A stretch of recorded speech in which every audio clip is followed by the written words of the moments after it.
तो विद्यार्थियों, आइए आज हम लोग सीखते हैं कि आन का प्रयोग किसी सेंटेंस में कहाँ होता है या किस प्रकार के सेंटेंस में हम लोग आन का प्रयोग कर सकते हैं। तो नियम देखिए, आन शब्द का प्रयोग निश्चित दिन के लिए या निश्चित दिनांक के लिए, डेट के लिए, दिनांक को क्या कहते हैं? डेट। निश्चित दिन या निश्चित दिनांक के लिए किया जाता है।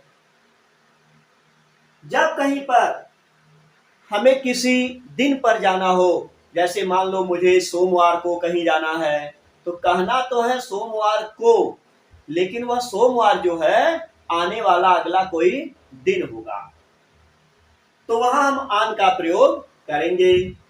ऐसे ही जब एक वस्तु किसी दूसरी वस्तु के ऊपरी पृष्ठ पर, अर्थात एक वस्तु दूसरी वस्तु के ऊपर, ऐसे जैसे हाथ के ऊपर कलम, जैसे हाथ के ऊपर कलम पर उपस्थित होती है या रखी गई रहती है, तो वहां आन का प्रयोग होता है।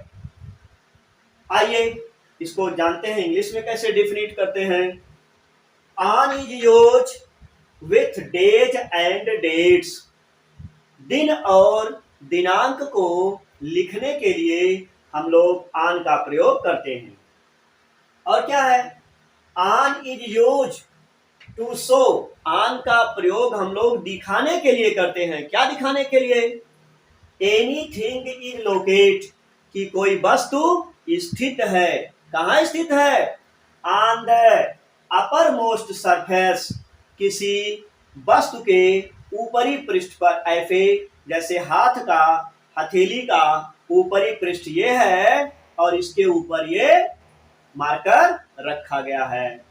तो जब एक वस्तु के ऊपरी पृष्ठ पर कोई दूसरी वस्तु रखी गई रहती है, तो वहां पर हम लोग आन का प्रयोग करते हैं। इनको अच्छे से समझने के लिए हमें कुछ सेंटेंस, कुछ वाक्य समझने पड़ेंगे। और आइए उदाहरण के तौर पर हम लोग एग्जाम्पल के द्वारा समझते हैं। यहाँ लिखा है the plate is on the table. Plate table पर रखा है। प्लेट कहाँ है? टेबल पर। जैसे कोई मेज हो, मेज के ऊपर ले जाकर के प्लेट को रख दो, तो प्लेट मेज के ऊपर हो जाएगा, इसलिए लिखा जाएगा the plate is on the table. इसी तरह से द बुक्स, किताबें, आर, हैं, कहाँ हैं? ऑन द टेबल, मेज पर। किताबें मेज पर हैं, इसका मीन्स कुछ किताबें होंगी जिनको आप मेज के ऊपर रखे होंगे। तो मेज का ऊपरी पृष्ठ, आखिर मेज के ऊपर ही तो किताब रखोगे, तो मेज का जो ऊपरी पृष्ठ होगा उसी पर किताब को रखे हैं। इसका मीन्स क्या हो गया? एक वस्तु दूसरी वस्तु के ऊपर रखी गई है। She is walking on her foot. वह अपने पैरों पर टहल रही है। भाई हम लोग खड़े होते हैं, कोई खड़ा होता है, कहाँ खड़ा होता है? कैसे खड़ा होता है? जमीन पर खड़े हो गए, और खड़े हो गए तो अपने पैर पर खड़े हो गए, क्योंकि स्टैंड होने का एक ही उपाय है कि हम जमीन पर या कहीं पर अपने पैर पर खड़े होते हैं। जो हमारा पैर का तलवा है, इसी पैर पर ही तो हमारी पूरी बॉडी स्टैंड होती है। तो हो गया on her foot. She is walking on her foot. वह अपने पैरों पर टहल रही है। इसका मतलब उसे किसी सहारे की जरूरत नहीं है। He cannot stand on his foot. He cannot stand on his foot. वह अपने पैरों पर खड़ा नहीं हो सकता है। इसका मीन्स हो गया कि उसके पैर खड़ा होने लायक नहीं है। फिर भी यहाँ हमको सिर्फ इतना देखना है कि हम आन को फुट के साथ क्यों लगाए, क्योंकि हम जब खड़े होते हैं तो हमारी पूरी बॉडी का जो बैलेंस है वो पैर के तलवे पर ही डिपेंड है। तो जो पैर का तलवा है, जो पैर है, उसी पर हमारी पूरी बॉडी स्टैंड है। ठीक, इस तरह से आन का प्रयोग पैर पर खड़े होने के साथ भी कर सकते हैं। और देखो, मान लो कोई साइकिल से विद्यालय जाता है तो कहाँ बैठता है? साइकिल के सीट पर, साइकिल के सीट पर ऊपर चिपक कर बैठता है ना। तो जब एक वस्तु दूसरी वस्तु के ऊपर चिपक कर रहती है तो वहां आन लगता है। ऐसे हम लिख सकते हैं, मान लो कोई नाम मैंने दे दिया, Sonam is going to school on her cycle. Sonam is going to school on her cycle. इसका मीन्स हो गया, सोनम साइकिल पर विद्यालय जा रही है। Sonam is going to school, Sonam विद्यालय जा रही है। ऑन हर साइकिल, अपने साइकिल पर। इसका मतलब सोनम कोई लड़की है जो साइकिल के सीट पर बैठकर विद्यालय जा रही है। ठीक, तो इस तरह से हम लोग किसी चीज के ऊपर जब बैठते हैं, तब भी किसी चीज पर जब सवारी करते हैं, जैसे मोटरसाइकिल की सवारी करेंगे तो उसकी सीट पर ही तो बैठेंगे। मोटरसाइकिल का जो सीट है उसका अपर मोस्ट सरफेस है, ऊपरी सरफेस है, और उसी पर हम लोग बैठ जाते हैं। तो हो जाएगा, मान लो मोटरसाइकिल से जाना है, तब क्या लिखेंगे? लिखेंगे they are going to market, they are going to market on motorcycle, on motorcycle. इसका मीन्स वे मोटरसाइकिल पर बैठकर बाजार जा रहे हैं। बाजार जा रहे हैं, कहां बैठे हैं? मोटरसाइकिल के ऊपर। आखिर मोटरसाइकिल की जो सीट होती है वो क्या है? उसका ऊपरी सरफेस है, और उसी पर बैठ जाते हैं।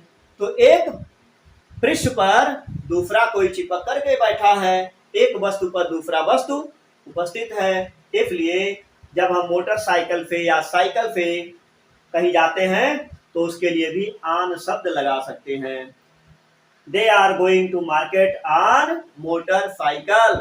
कॉन्सेप्ट याद रखिए, जब एक वस्तु के ऊपर कोई दूसरी वस्तु रखी हो, चिपकी हो, पड़ी हो, तो वहां पर हम लोग ऑन का यूज करते हैं।